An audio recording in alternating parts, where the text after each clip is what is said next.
sa mga sa tao, especially kapag araw-araw nagdodroga gamit po ang cocaine? Yes, a very good question. Actually, it's very, very dangerous. Actually, pwede po siyang magkaroon kaagad ng heart attack. Pwede tumaas kaagad yung blood pressure. Pwede kaagad magkaroon ng seizure, lalo na kung ma-overdose. Ngayon, pag sinasabi naman nilang microdosing, which na-mention po yun ni Senator Amy, na 4 times a day daw, actually, that is still dangerous and also for the country kasi if you're working and then you're doing microdosing, that's yung decision making mo mababago eh. Totoo po yung sinabi ni FPRRD na nagsishrink po yung utak. Ibig sabihin, maging mahina na po yung comprehension mo, decision making, at you could be easily manipulated. Ngayon, wala sana tayong problema kung gumanda talaga yung bansa natin, wala tayong naririnig na grabing corruption, parang justified na hindi siya affected.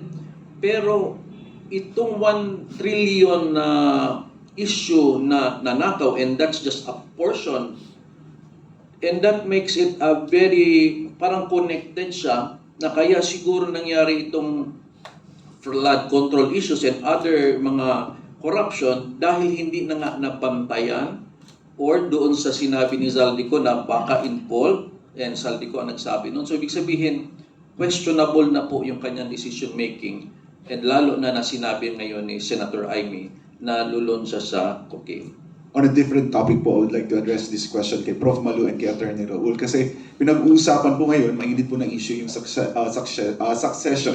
And marami sa kritiko ni Vice President Sara Duterte na ayaw nila na mag-resign or parang hindi naman nila sinasabi pero tutol sila sa pag-resign ni President Marcos knowing na according sa Constitution, ang papalit ay ang Vice President. Ma'am, your comment on this sa usapin pong ito, Attorney Raul, kasi parang pinanawagan din nila na hindi lang kung ganyan lang naman, hindi lang dapat si President Marcos, maging si Vice President daw, ay kailangan mag-resign din dahil meron din siyang corruption issue umano dito sa confidential funds. Yeah. Okay, so I'll take the first crack with it. No? Balikan ko lang yung accusation kay Senator Amy na yung kanyang ginawa raw ay un-Filipino. At sinabi na nga ni Prof. Malo na it's not un-Filipino. It's really very patriotic. It's a patriotism of the highest order.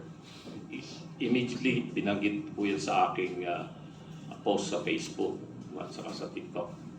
Pero meron bang precedent dito sa bansa na ang isang kapatid o anak ay sabihin niya o ginawa niya ang nararapat para mapreserba ang institusyon, ang Estado? You know, it was a coincidence. Ngayon naalala ko. Remember ang nangyari sa Iglesia ni Cristo? Some years back, I think a decade ago.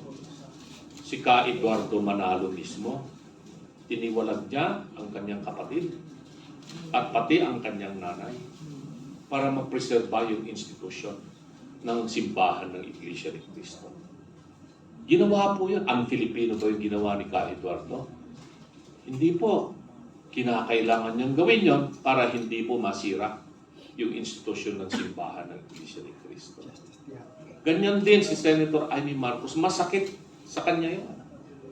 Nakita naman natin ako, maiyak-iyak nga ako nung napapaginggan at nakikita ko sa aking cellphone yung delivery ni Senator Amy Marcos. It was a sacrifice that she has to make knowing na ang bansa natin ang nakakaya. Hindi po yung si BBM na. Ang nakataya po rito is not only the presidency but the whole country. Sabi natin, he is the Commander-in-Chief of the Armed Forces of the Philippines. Na being the Commander-in-Chief, you have to be always of your sound mind. Kung sakali makatulog ka, gisingin ka kung kinakailangan dahil merong mga emergencies like calamities na nangyayari. Sinabi na natin na yearly aabutin natin itong mga multiple calamities dito sa Pilipinas, dulot ng bagyo, baha, ng lindol.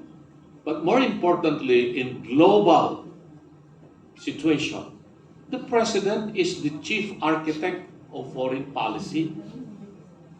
Apektado po tayo sa mga desisyon ng Pangulo na taliwas doon sa mga nakikita natin nangyayari globally. Pinagtatawanan po tayo sa buong mundo ngayon sa totoo lang. I have never felt so ashamed sa mga nadaluhan kong pagtitipon sa ibang bansa. Japan, Korea, ASEAN, China. Conferences, when people, delegates, then they are going to ask you, "Hey, Mr. Labino, is it true that your president is a drug addict?" Di ako makasagot. Kaya eh. But this time, pag tinanong ako ng isang foreigner, well, according to the sister, was personal knowledge of the presidents and the members of the first family and some high-ranking officials of government who are there, incumbent they are, working with him, are also involved in this illegal use of drugs. Hindi naman po ito fentanyl eh. Sabi nga ni Doc Matan, yung fentanyl is a regulated drug, is a prescription drugs na ginagamit yan para maibsan yung pain in order to Pero you cannot equate yung fentanyl sa cocaine. You cannot compare orange and apple at the same time or a circle and a square. Magkaiba po yun. Huwag nilang baguhin yung narrative dito.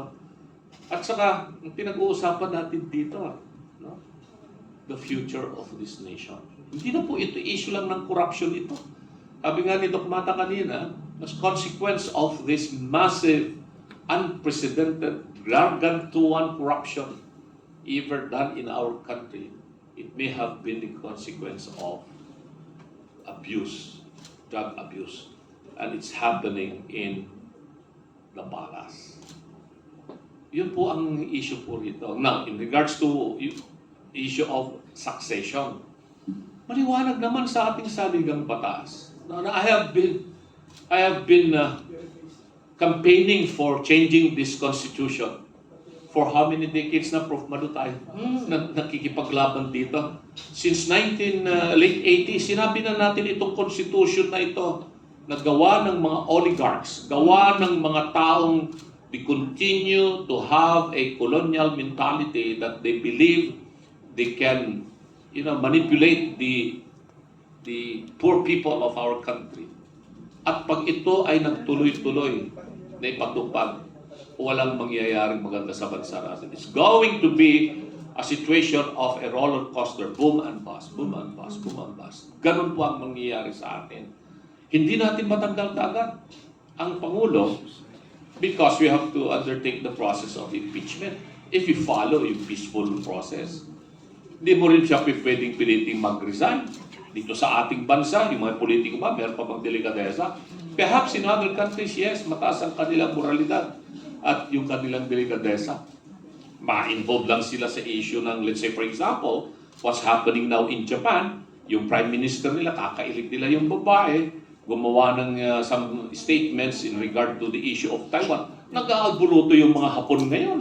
Sabi ng mga Japanese citizens, walang gera for the past 80 years. Why are you going to issue a statement that will inflame the situation here in the Pacific? So, baka mapilitan siyang mag-resign anytime just because of that minor.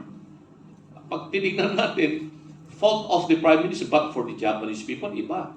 In the same breath, nakita natin yung mga scandals, very minor scandals of politicians, even in the United States na tinitingnan natin na parang model natin yung America. You remember si Senator Edward Kennedy?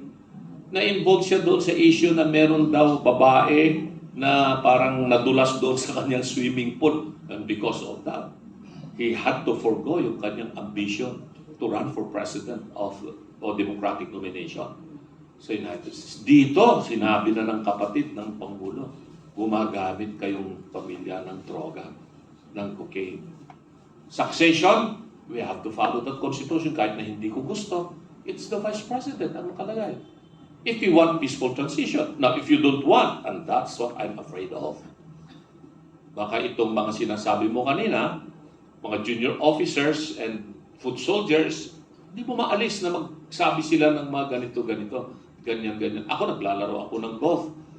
Malaro ako sa Aguinaldo, lumalaro ako sa Villamor, lumalaro ako sa Veterans.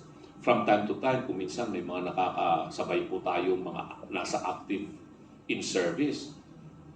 Maririnig mo yung mga bulong-bulungan. Mababa po yung moral ng ating mga kasundaluhan ngayon.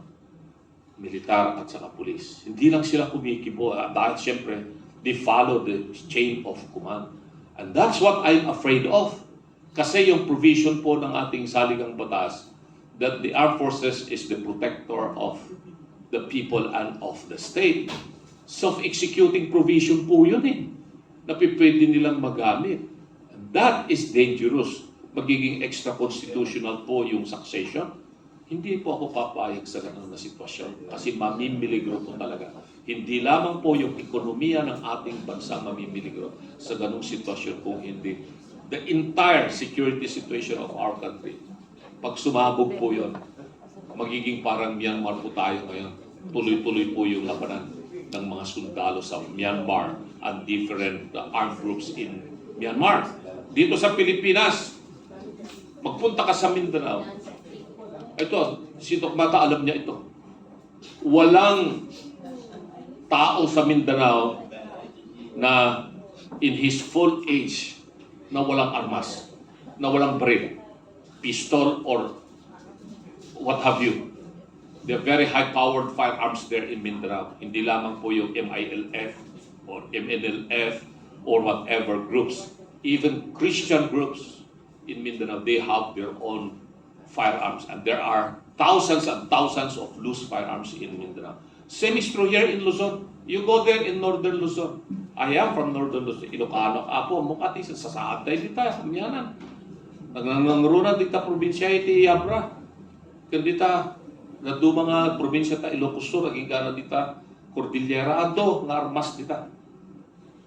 In the hands of civilian people. So, huwag sanang gawin natin na issue na huwag paupuin si Inday Sara kung sakali mang matanggal si BBM dahil ang gusto nila mag-resign din si Inday Sara. Bakit? Gumagamit pa siya ng cocaine? Yan ang tanong. Involved ba siya sa corruption ng flood control? 125 million lang yung kanilang pinupukol na issue na confidential and intelligence. Kumpleto na po ng dokumento yan, sabi ng Commission on Audit. Wala pong corruption.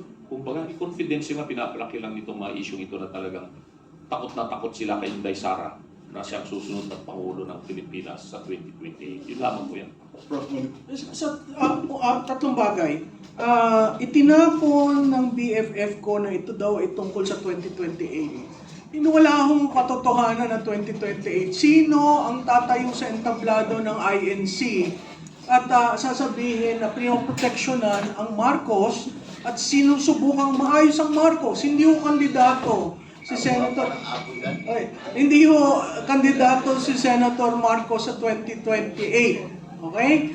Pangalawa, yun hong kagustuhan ng ibang kampo na ang parehong magbitiw.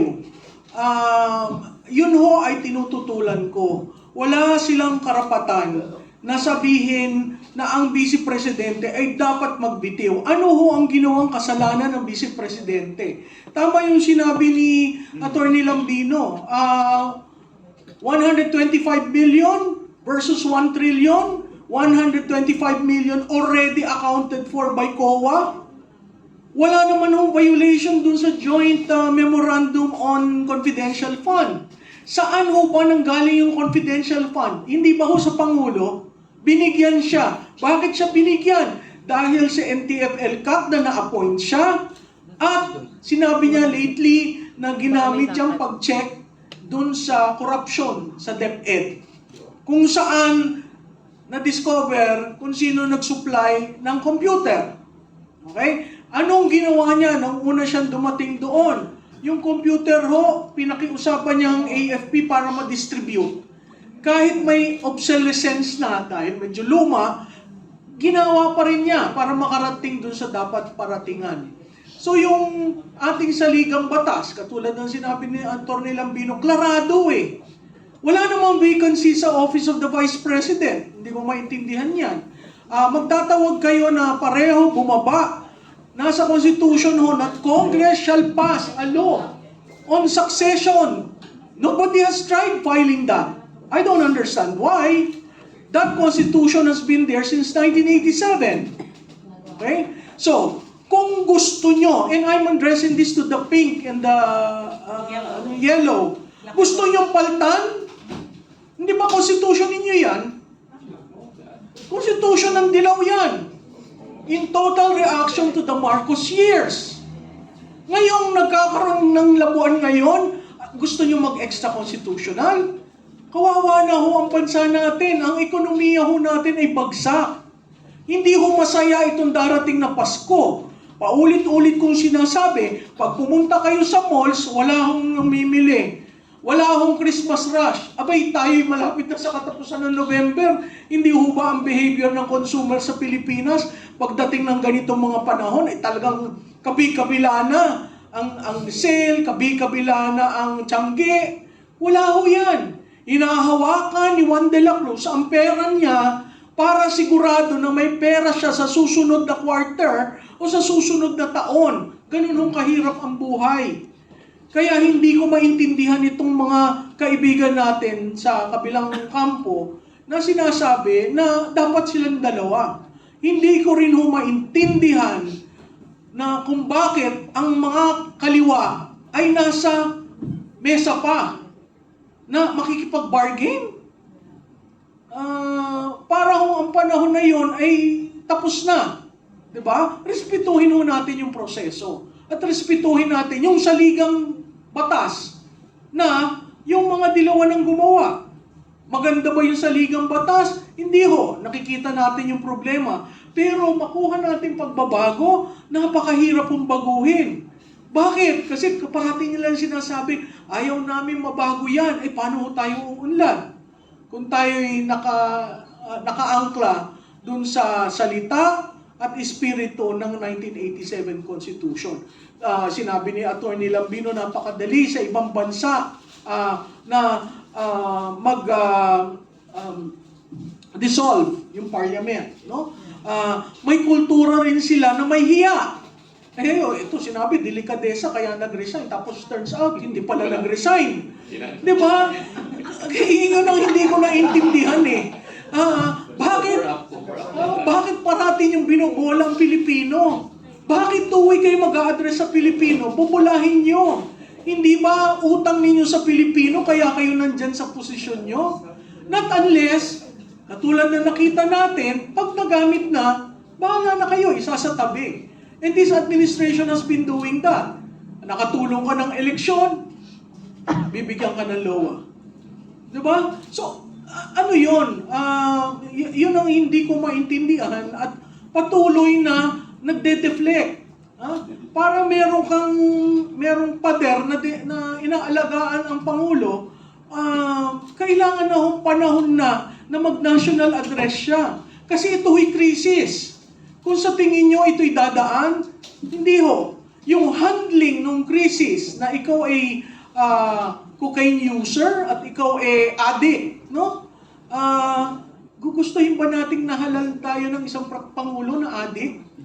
Kaya ho, babalikan ko yung sinabi ni Dr. Mata, paiba-iba ang desisyon. EDCA, supposedly for disaster, may tumulong ho ba? China, na kaibigan natin, umayaw sa China. Kasama mo, linigawan ninyo para sa unity, in-impeach. Diba? So yung decision niya, paiba-iba. Yun ay signos na, kaya nga sabi ko, gumawa kayo ng listahan. Kung kailan pa bago-bago. At makikita nyo yung epektong sinasabi ni Dr. Mata. Yung decision making is impaired. Imaginein mo yan kung may nuclear device, no? Sa Amerika, ang presidente may dala-dala. Biglang sabihin, sige, pindutin mo. Ay, di nagkaroon ng gera. Yun yung danger doon eh. Hindi brown leather bag, yung sa bag ng Amerika. Oo, yung brown leather, iba yata ang laman, no? ako'y nakikiusap. Di ba? Panahon na ho magsalita kayo. At kung ayaw nyo magsalita, dahil nahihirapan kayo magsalita, sir, di ba sa industry nyo yung pagsasalita, no? Nahihirapan magsalita, ay magpa-hair follicle test.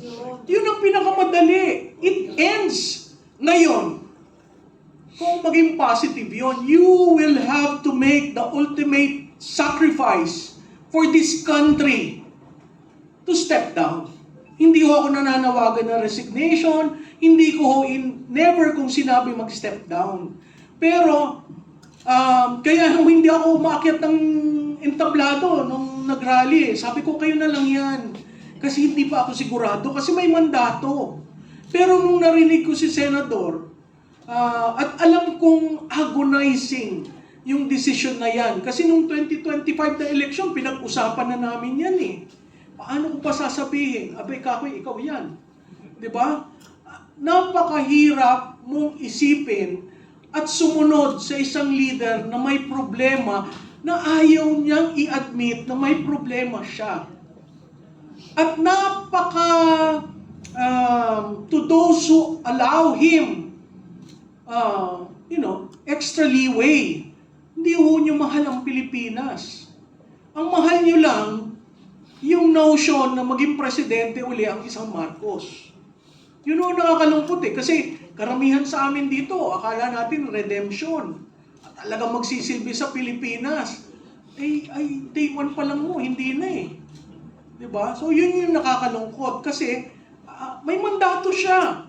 Pero yung mandatong yun, tao rin ang mag-aalis. Tao rin ang mag-aalis. Kasi karapatan ho yun ng taong bayan. No? Kaya kay Secretary John Vic Remulla, ikaw na may kaibigan ko, hindi naman ito inciting to sedition dahil hindi naman ako nagsabi na ibagsak, no?